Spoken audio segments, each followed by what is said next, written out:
Hi, my name is Daniel Friedman. That's D-A-N-I-A-L, F-R-I-E-D-M-A-N. And I'm here representing Zengate Global and the Ergo Foundation. I'm sorry, I can't. So Ergo has been very eloquently put by Charles Hoskinson, is the spiritual successor to Bitcoin. And what that means is it's a blockchain that is built with all the same fundamentals, but with lessons learned from Bitcoin and components added, like say smart contracts, added security, added scalability, possibilities that have been added to Ergo that basically takes it beyond Bitcoin into the next generation. And it's truly it's a blockchain that is true to the original fundamentals of the Satoshi's vision, Satoshi Nakamoto's vision of what P2P cash, what P2P finance is supposed to be.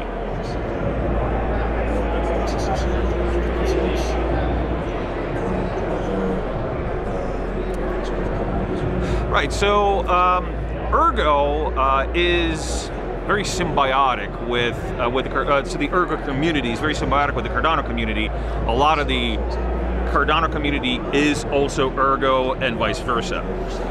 The reason for that is because both have been born from the same circle, right? So the creator of Ergo, Alex Cipollone, is actually one of the top researchers for IOG and actually developed a lot of the technology that Cardano runs on as well.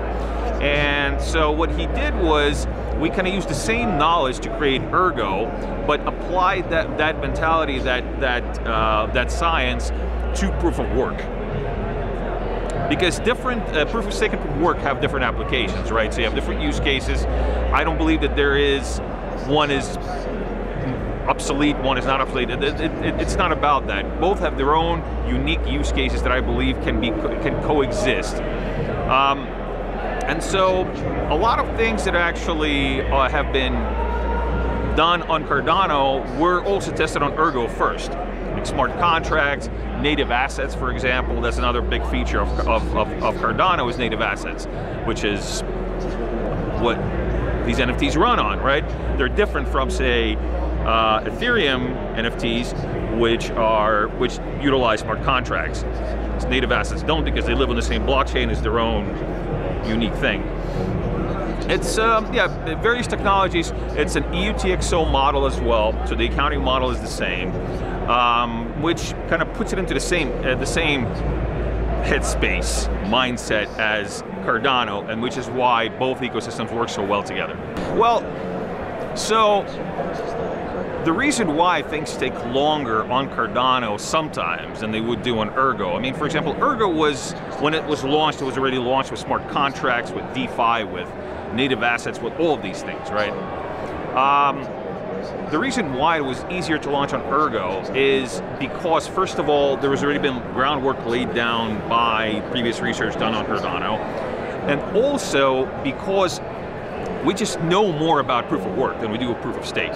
Proof of stake takes time. We're still researching, right? So IOG still has a large research staff, a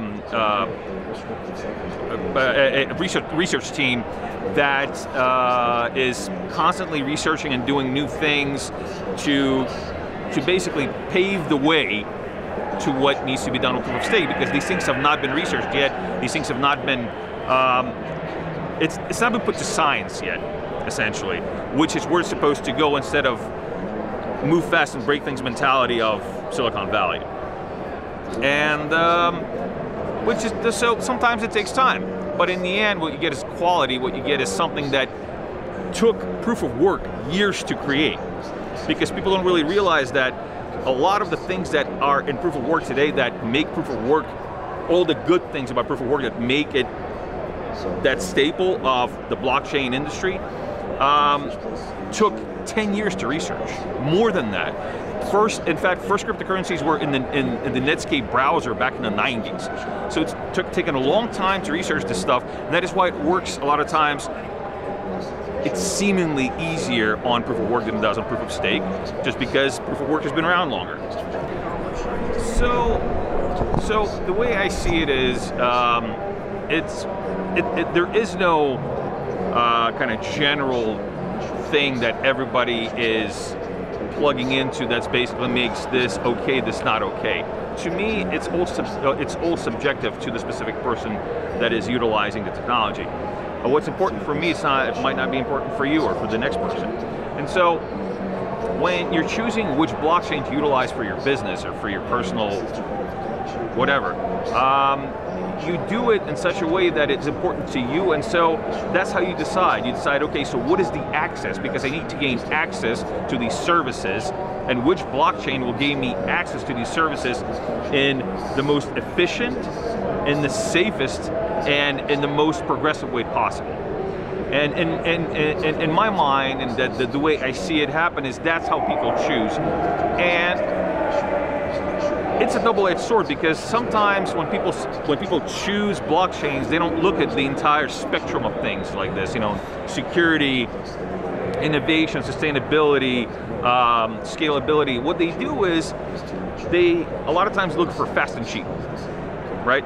And that's why you have some blockchains getting more tractions than other ones right now.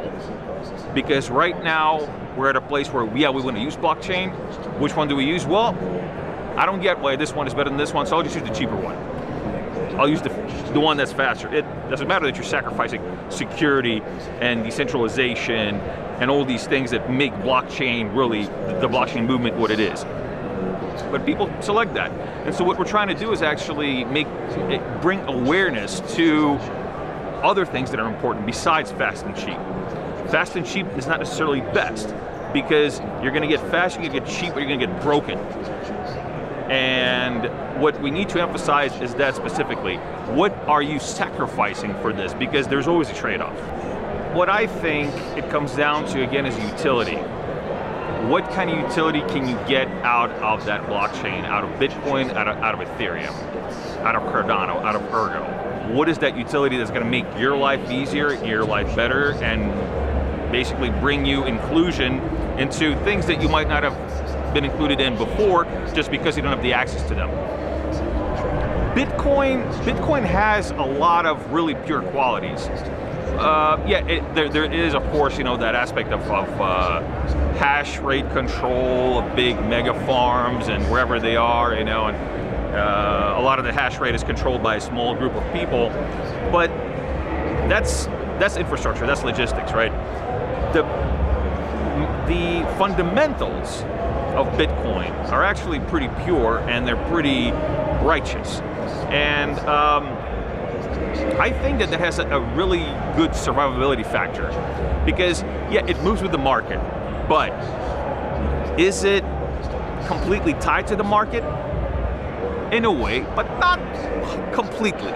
And it's slowly being separated, slowly becoming that hedge against the market, slowly but surely. Now, compared to, say, Ethereum, right? How is it different? Well, I don't think Bitcoin is really going anywhere. You know, I think it's here to stay. I think it's going to become more of like the legacy system, like the blue chip, that people just, the money market account, that people just kind of put their money into before they start investing in these other stocks. Ethereum, Cardano, Ergo are going to be, their value is going to be extracted just from the actual functionality and the actual services that you can provide, okay? So it's kind of different value models here. Gold, or Bitcoin, as they go digital gold, I don't think it is digital gold. I just think it is a hedge in a certain way against the legacy financial system and the bad things of the legacy financial system. How much is it coupled, or how much will it decouple from the legacy markets? Hard to say, but I do believe that eventually it will not control the market, it will not lead the market. Eventually the entire blockchain and crypto space will decouple to a degree. And I think Bitcoin, well, Bitcoin is going to be boring. You know, it's going to be there. You know, it's going to be your money market account. Is there going to be too much more innovation coming to it? I don't know. For me, Ergo, Cardano are more exciting than Bitcoin. But that's, again, that's a personal preference. So I'd say one of my biggest hurdles with really kind of channeling where the thought process goes with crypto markets and the cryptocurrencies in general is people view them as stocks. And in the way some blockchains, currencies behave as stocks, right? As stock, which is not very good. Because they're cryptocurrencies. They should be a currency inside the ecosystem that blockchain is, right? And it basically should be a measure of business, of services or goods that can be provided for that particular currency within that particular ecosystem. Just like with regular fiat currency, that's what happens, right?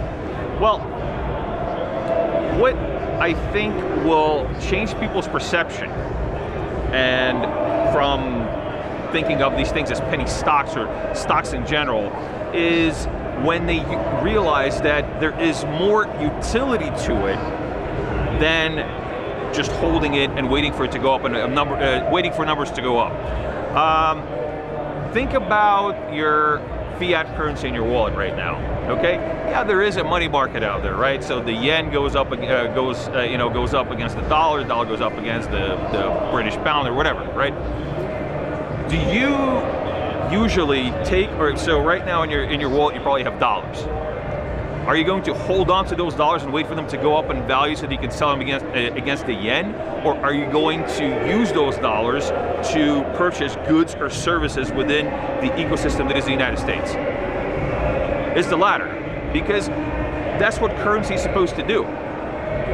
Okay, and so I think that this mentality of penny stock or just stock in general when it's connected to crypto is going to go away once crypto and once blockchain gives more of that utility where you can utilize these currencies as currencies. And so with Zengate, the idea was to create products, to create a suite of products that will utilize the blockchain, but that will not be dominated by the blockchain, will not be dominated by crypto, will not be dominated by NFTs, right?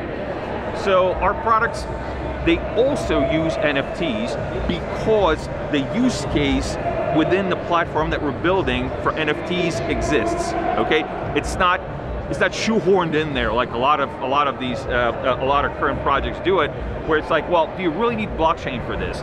Oh yeah, but really? Well, not really. You know, it's kind of fun, but is it really useful? It can be done another way, in a better, faster way.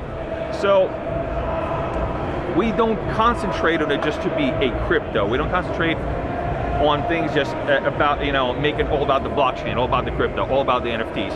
We create infrastructure products that will create what we call opportunity inclusion. So basically bring you access to more opportunity through the platform which utilizes these things, utilizes blockchain, utilizes crypto, utilizes NFTs, in the end to get you, well, say for example, in the case of the Palmyra Commodity Dex, which is our flagship product, it will utilize blockchain, crypto payments, and tokenization through NFTs to fulfill physical orders in commodity trading.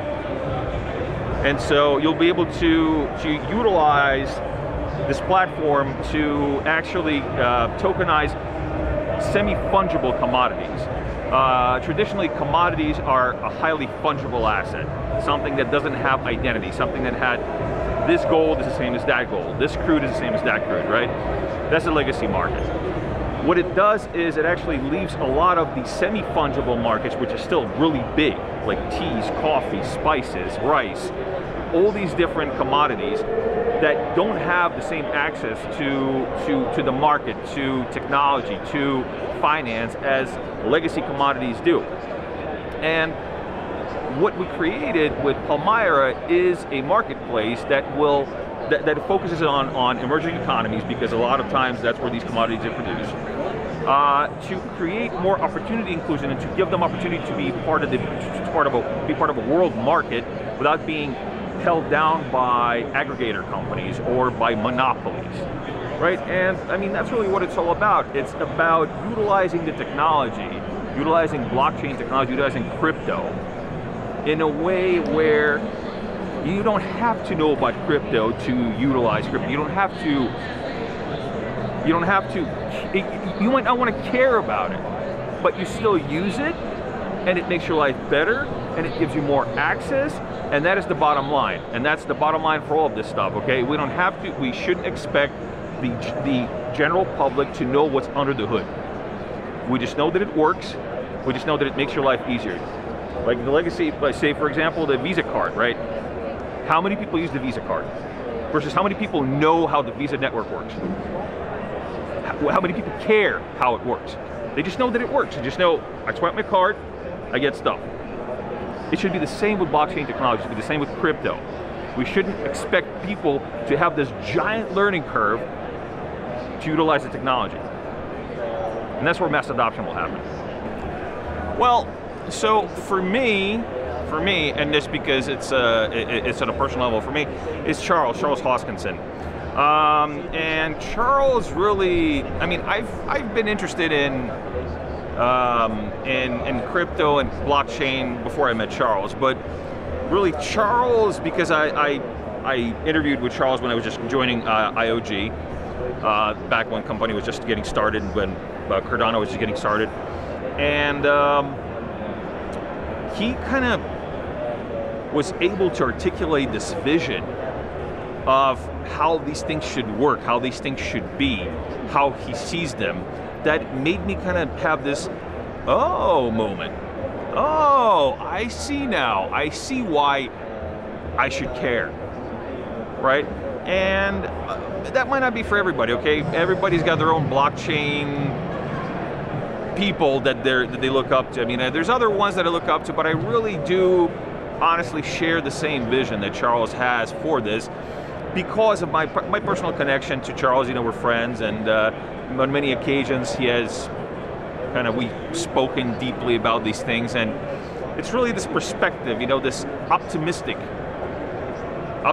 outlook on these things, and really this vision of wide mass adoption and how it could be, and making it digestible, not making it like some pie in the sky idea. There's like, oh well, in the future, if we get over all these obstacles, some of these obstacles that we haven't been able to get over for other things, but all of a sudden we'll get over them for this, then everything's gonna work. Everything's gonna be fine. But until then, nope, no dice. It's not like that. You know, he can articulate it. He can show what can happen just only if we do this, only if we do that. And that's why, to me, that he is that guy. Simple. Communities matter. They matter. A strong community is going to build a strong ecosystem that is going to build a strong product. A blockchain is a product of the ecosystem. A real decentralized blockchain is a product of the ecosystem that it lives in, or that lives inside of it, or whatever you want to, however you want to put it. Cardano has that. I saw this ecosystem born. You know, I remember it before it was all of this, when it was just a few people, Japanese people, going to these meetups in izakayas and pubs in Japan, and like 15 people drinking and talking about Cardano, and that's it. You know, the first time I saw somebody actually come into the community that was English speaking, it was like weird to me. Like, why is there English speaking people in the community? It's all Japanese. And since then, the community has grown into this big, beautiful thing that is unique. It's unique to Cardano. And the only other community that comes close to what Cardano has built is Ergo. The Ergo community is also very much like this. It's very inclusive. It's a real community. It's not just numbers go up. It's not just moon boys. It's not just you know, when this, when that, when that. It's real people, and that's why I am also a member of this community. I'm excited to be a member of the Cardano community. Even though I helped build the Cardano community, I am now enjoying what has been built, and I'm excited just to be just a guy who, you know, who knows all these projects, who uses some of these projects, who has some of these NFTs. You know, it's really exciting for me, and I think that the bottom line here is that how it's different from the legacy finance world, the legacy technology world, is that strong community. And why Cardano is different is because it's got the strongest community, I think, out of all of them.